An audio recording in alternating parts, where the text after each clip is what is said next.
আজকে যে আমাদের লেফটেন্যান্ট তানজিম সরোয়ার খুন হলো, সেই খুনকে আমি একটা নাটক হিসাবে দেখছি। মিস্টার ওয়াকার, আপনি আপনার সেনাবাহিনীর সদস্যকে রক্ষা করতে ব্যর্থ হয়েছেন। এই ব্যর্থতার দায় আপনাকে নিতেই হবে। তারা কি মনে করছে এটা ইন্ডিয়া নাকি? এটাকে ইন্ডিয়ার সেভেন সিস্টার মনে করছে তারা। তারা আজকে সেনাবাহিনীদের গায়ে হাত তোলে, আজকে সেনা কর্মকর্তাকে হত্যা করে। একজন দেশপ্রেমিক সেনা সদস্যকে গুলি করে হত্যা করা হয়েছে। যে বিবৃতি দেওয়া হয়েছে, ছুরিকাঘাতে নিহত হয়েছে, এটার প্রতিবাদ আমরা জানাচ্ছি। এটা কি জন্য লুকানো হয়েছে, তাকে যে গুলি করা হয়েছিল এবং যৌথ অভিযানে যাওয়ার সময় সবাই যে আর্মস ছাড়া ছিল, এই জিনিসগুলো কেন লুকানো হয়েছিল সেগুলো সুষ্ঠু তদন্ত করতে হবে। এবং যে সন্ত্রাসীরা সেনাবাহিনীর উপর গুলি চালিয়েছে, এত বড় সাহস সমতলের কোন সন্ত্রাসী করেছে তাদেরকেও খুঁজে বের করতে হবে। পরবর্তী যে কথাটা আমরা বলতে চাই, পাহাড়ে এক ধরনের নিরাপত্তাহীনতার পরিবেশ বিরাজ করছে, সব সময় করত, এখন তারা আবারও মাথাচাড়া দিয়ে উঠেছে। আমাদের বাংলাদেশের পার্বত্য অঞ্চলে কোনো আদিবাসী বা সেটেলার নাই। আমরা সবাই বাংলাদেশের অধিবাসী, বাংলাদেশী জাতীয়তাবাদের ভিত্তিতে আমরা এখানে এসেছি। আমাদের কোনো সেটেলার, কোনো আদিবাসী নেই।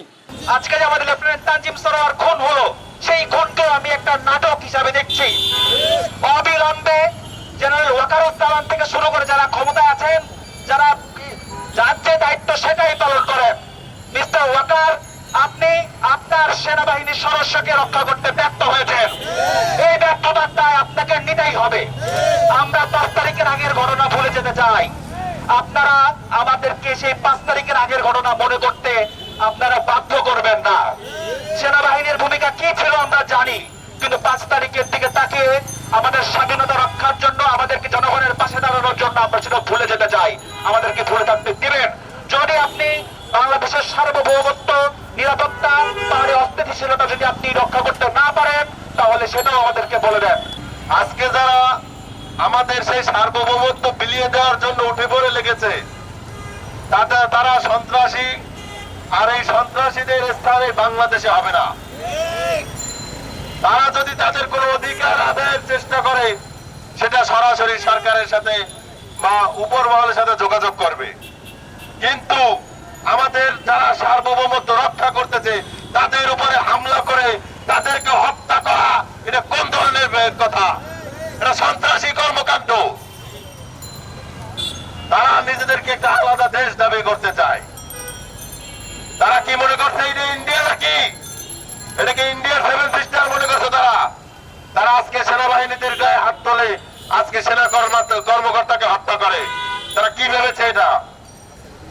যারা এই সেনা কর্মকর্তাকে হত্যা করেছে তারা সন্ত্রাসী, নিঃসন্দেহে সন্ত্রাসী। অবিলম্বে তাদেরকে বিচারে আওতায় আনতে হবে এবং তাদেরকে আটক করে এই বাংলাদেশ সন্ত্রাসী মুক্ত করতে হবে। যারা এই সেনা কর্মকর্তাকে হত্যার সাথে জড়িত, অবিলম্বে তাদেরকে গ্রেফতার করে তাদেরকে বিচারের আওতায় আনতে হবে। এই বছরেই শুরুতে এসকে সিনহা শহীদ হলো, এরপরে মার্চ এপ্রিলের দিকে আরেকজন সেনা সদস্য নিহত হলো, গতকালকে রাতে আরেকজন আমাদের তানজিম সরোয়ার নিহত হলো। এই যে ধারাবাহিকতার সাথে আমাদের সেনারা, দেশপ্রেমিক যে সেনাবাহিনীরা জান বাজি রেখে যারা এই দেশের সার্বভৌমত্ব রক্ষার জন্য লড়াই করছে, তারা শহীদ হচ্ছে। কিন্তু সেনাবাহিনীর পক্ষ থেকে কোনো ধরনের কোনো শক্ত প্রতিরোধ এবং শক্ত প্রতিবাদ আমরা দেখতে পাচ্ছি না। এর পিছনে কোনো ষড়যন্ত্র আছে কিনা আজ পর্যন্ত সরকার কোনো তো এর কারণ ফুটিয়ে দেখে না। আমাদের পাহাড়ি এলাকাগুলোকে দখল করার জন্য, পাহাড়ি এলাকাগুলোকে নিয়ে ভিন্ন চক্রান্ত যারা আঁকছে, দেশের ভিতরে এবং দেশের বাহিরে যারা আঁকছে, এদের বিরুদ্ধে শক্ত প্রতিরোধ এবং শক্ত প্রতিবাদ গড়ে তোলার জন্য আমাদের অন্তর্বর্তীকালীন সরকারকে আমরা আহ্বান জানাচ্ছি। এলো মুক্ত চিন্তার স্বাধীন দৈনিক খবরের কাগজ। এখন খবর হবে নিখাত, নির্ভীক, নিরপেক্ষ।